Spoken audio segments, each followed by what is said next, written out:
Yes.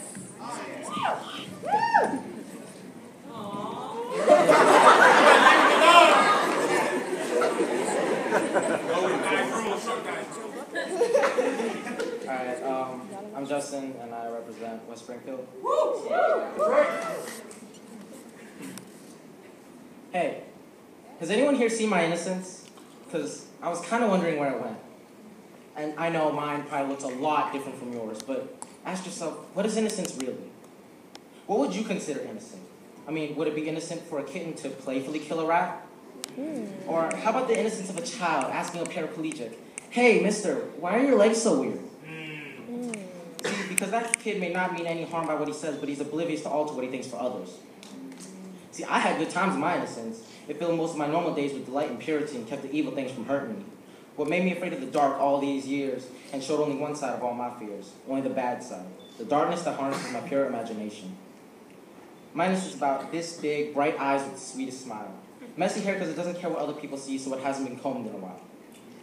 And it probably won't happen soon because it isn't in a hurry. And what other people think, that's the most of its words. But anyway, it's been misplaced. Or am I being optimistic for not saying erased? Because what if when it is gone forever? The innocence that made my life better, the innocence that made me kind, the innocence that created purity in my mind, or did it make my mind blind to the evil things during my younger times, making my innocence, in a sense, a shelter, in essence, a protector? Innocence gave me confidence that I thought would never end, but without it, I feel empty, like a part of me left me. And recently, the less I believe in myself, the more I do in God. Now, would you consider that odd? Or would that be logical because you're wishing that pure good is possible? Or would that be blasphemy because I'm asking the Lord why I didn't let the childhood last in me? When did it end?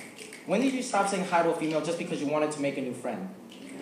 When did it go from judging a girl from the content of her heart to what is on top? When you start realizing the corruption in this world, when you start to see the bad in these little boys and little girls, when instead of seeing that one good, you see the worst too. And when all you see in beautiful things is how they can hurt you. Like the dangers of a child being born.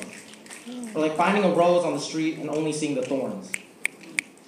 It feels like I didn't just take the apple of Eden and give it one bite. It feels like I took the entire orchard and made an apple pie because innocence equates to ignorance, and ignorance is bliss. So maybe if I could find it, I could find my childhood happiness. But it's gone. Gone forever. The innocence that made my life better. The innocent, because what I have learned in this world, innocence couldn't be more deader. Lack of innocence made me colder, less bolder. Burdens of knowledge feels like a whole boulder on my shoulders. But that same innocence gave me the sight to see what is right in front of me. And trying to see that with my innocence is harder. So it wasn't just lost, it was bartered. I traded my innocence for intelligence, for understanding, and to be modest. And with you guys, I hope I can be honest when I say that I think my innocence is best not found because I'm starting to like what I'm becoming now.